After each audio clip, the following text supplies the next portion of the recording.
আরশের উপর থেকে আল্লাহ সালাম জানিয়েছেন, ওই মহিলাটাই আমার নানি খাদিজা।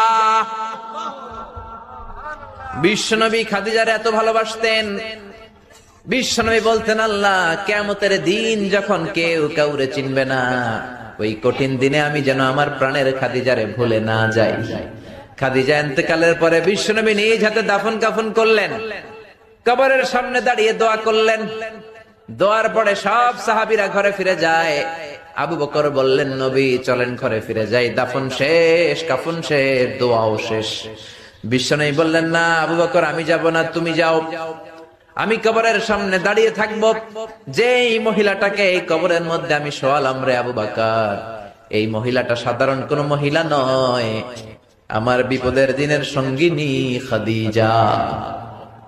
মক্কায় এই মহিলাটাই আমার হাতে প্রথমে কালিমা পড়ে ইসলাম ধর্ম গ্রহণ করেছে। মক্কায় কেউ যখন আমারে সাহায্য করে নাই, তখন আমার খাদিজা আমারে ভুলে নাই। কেউ যখন আমারে শেল্টার দেয় নাই, সাহায্য করে নাই, খাদিজা আমারে সাহায্য করেছে।